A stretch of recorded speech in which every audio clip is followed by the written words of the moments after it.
The Fairmont Grand was the most prestigious hotel in Boston, and my mother-in-law never let me forget that I didn't belong there. Margaret Sterling, the Queen of Hospitality, as the society pages called her, had built her empire from a single inherited hotel into a chain of 15 luxury properties. And she hated that her precious son Andrew had married someone like me.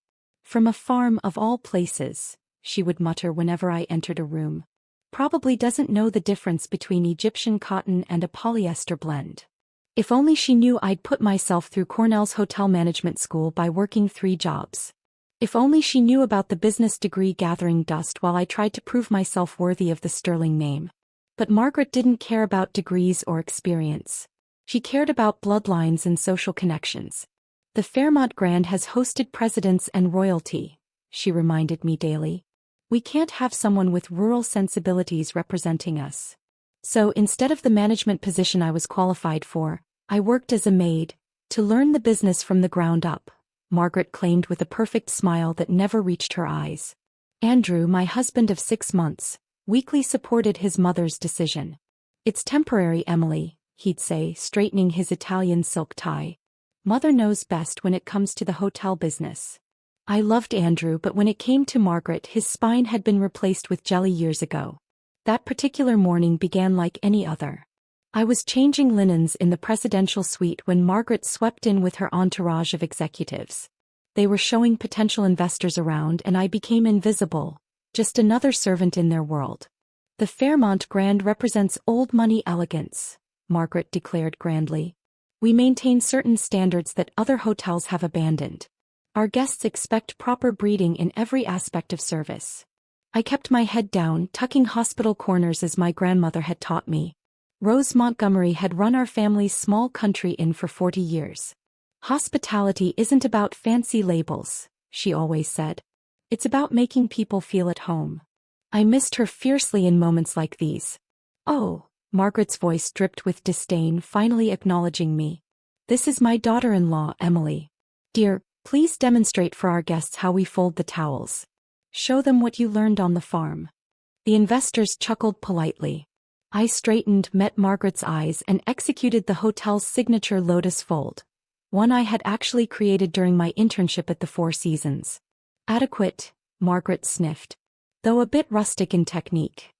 That evening, Margaret summoned a family meeting in her private office on the top floor. Andrew, his sister Victoria, his father George, who mostly stayed quiet and drank scotch, and I gathered around her massive mahogany desk. I've made a decision about Emily's position here, she announced. My heart lifted. Maybe, finally, she'd recognize my value. She clearly needs more basic training, Margaret continued. Starting tomorrow, she'll be transferred to laundry services. Perhaps sorting linens will help her understand quality. Victoria snickered. Andrew studied his shoes. I have a master's degree in hospitality management, I said quietly. I graduated top of my class. Margaret's smile was arctic. Degrees are for people who can't inherit properly. She turned to Victoria. Now about the charity gala next week. Actually, a new voice interrupted. I believe Emily will be handling that. We all turned. An elderly man in an impeccable suit stood in the doorway, carrying a leather briefcase that looked older than me. Harold, Margaret snapped, her sculpted brows knitting. What are you doing here? The quarterly legal review isn't until next month. Harold Jenkins, the hotel's longtime lawyer, walked in as if he owned the place. I'm here about Rose Montgomery's estate. My heart stopped. Grandma Rose. Yes, Harold nodded. I was her lawyer for 40 years. An extraordinary woman, very strategic. Margaret waved a dismissive hand. I fail to see what some country inn has to do with. Actually, Harold interrupted, opening his briefcase. 30 years ago, Rose Montgomery purchased a significant number of shares in Sterling Hotels through a holding company called Homestead Hospitality. The room went silent. That's impossible, Margaret whispered. The only major shareholders are listed through shell companies. Yes, Harold said smoothly. Your father-in-law was clever that way. Needed capital during the expansion in the 90s. He sold shares to various investors, including Rose Montgomery. He laid a stack of documents on Margaret's desk. With her passing last month, those shares transferred to her sole heir, along with some very interesting documents regarding the original ownership of the Fairmont Grand itself. My hands trembled. Grandma Rose had never said a word. What original ownership? Margaret snapped. Harold's smile was shark-like.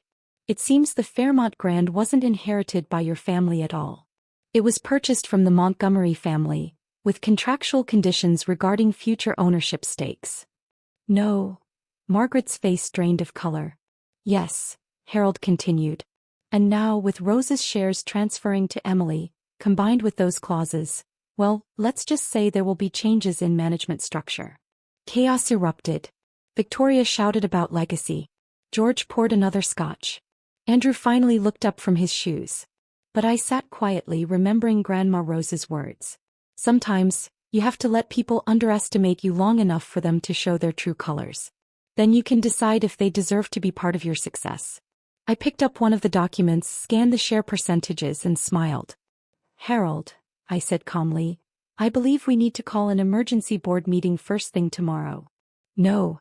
Margaret shot to her feet, her designer suit crackling with tension. I forbid it. This is my hotel. My company.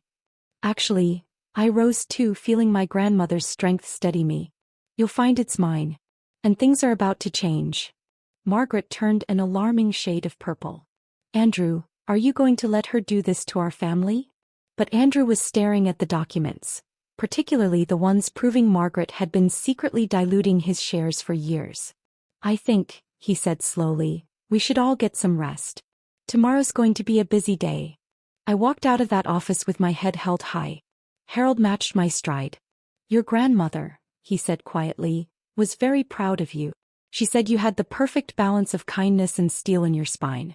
Said you'd make this place feel like home again. Home. That was exactly what the Fairmont Grand needed. I took the service elevator down to the laundry room, my last trip as a maid. Tomorrow would be very different. At dawn, I walked through the grand lobby in a tailored suit instead of a uniform. The night manager, James, nearly dropped his clipboard.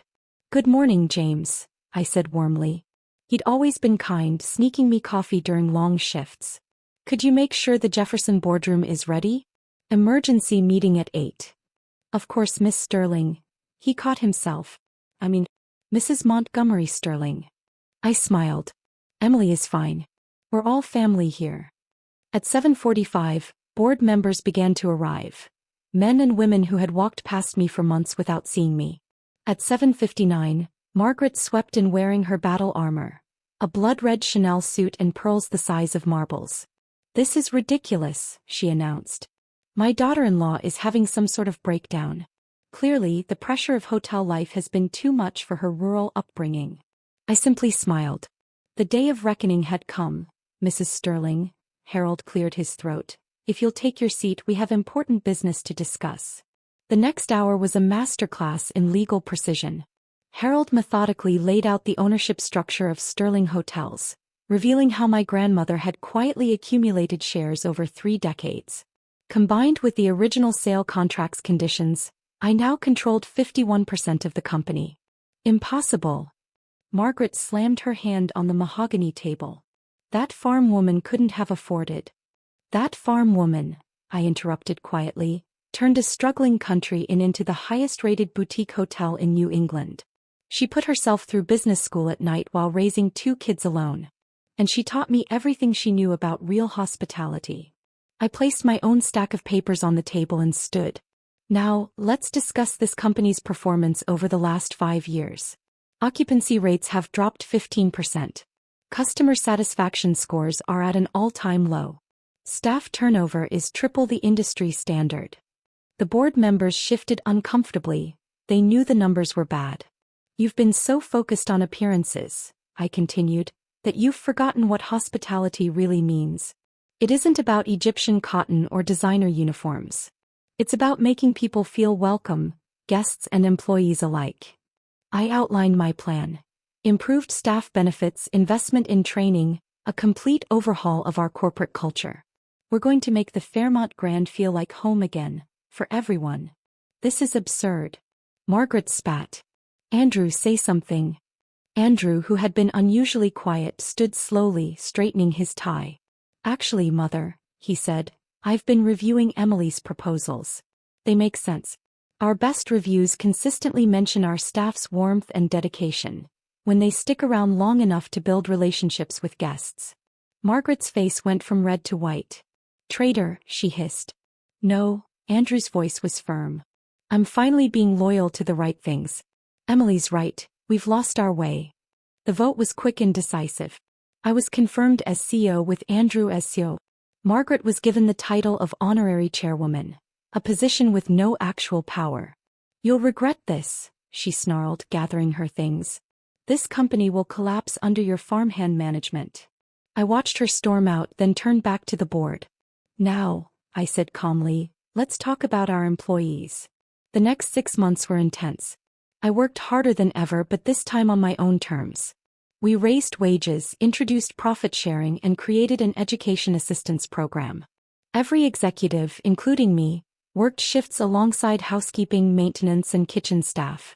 Slowly things began to change. Turnover dropped. Guest satisfaction scores rose. Our restaurants started winning awards again. Margaret, meanwhile, launched a smear campaign, insisting I was destroying her family's legacy. But the numbers spoke for themselves. By the end of the first year, profits were up 20%, and we had been voted best place to work in hospitality by 3 different publications. The real test came during the holiday season. The Fairmont Grand's Christmas Eve Gala was legendary in Boston society circles. This year I made changes. Instead of a celebrity chef, our own kitchen staff designed the menu, showcasing their diverse talents. Instead of hired carolers, we had an employee choir. And instead of staff working silently in the background, they were invited to bring their families. The grand ballroom buzzed with genuine joy. Housekeepers danced with hedge fund managers. Line cooks shared recipes with socialites. The children of executives played with the children of bellhops. That's when Margaret made her final stand.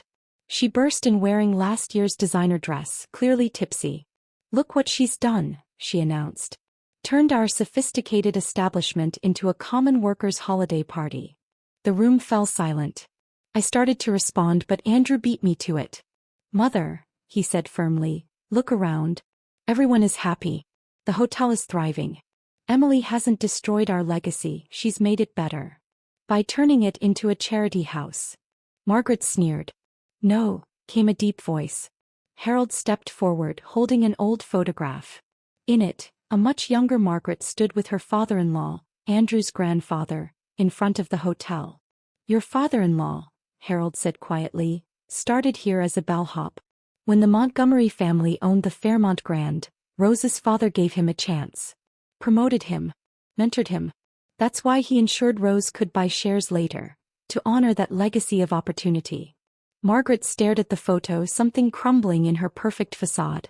You've forgotten, I said gently, that true luxury isn't about excluding people. It's about making everyone feel special. Margaret left quietly after that. Last I heard, she'd moved to Palm Beach. A year later, we opened our first new property, the Rose Montgomery Inn at the Fairmont Grand, a boutique hotel within the hotel, offering the warm, personal service my grandmother was famous for at luxury scale. The original inn back home we left unchanged, handmade quilts on every bed, just as Rose had kept it. I still visit sometimes, to remind myself where I came from. Andrew and I are stronger than ever. Turns out he has a spine of steel when he isn't under his mother's thumb. He runs operations while I handle strategy, and together we make a great team. Last week I made one final peace offering to Margaret. I offered her a job, not as a figurehead but as a genuine employee. Start in housekeeping, I suggested. Learn the business from the ground up like you once made me do. She didn't accept, of course. But her silence was better than her attacks. Yesterday I found a young woman crying in the staff room. A wealthy guest had berated her, and she was certain she'd be fired. Come with me, I said, helping her up. I led her to my office, the same one Margaret once ruled from, though now the walls were covered with different memories. Staff celebrations, guest thank you notes, photos of the inn where I grew up. Let me tell you a story, I said softly. About my grandmother and what she taught me about hospitality. Because sometimes the best revenge isn't about getting even. It's about making things better than they ever were before. And somewhere I know Grandma Rose is smiling.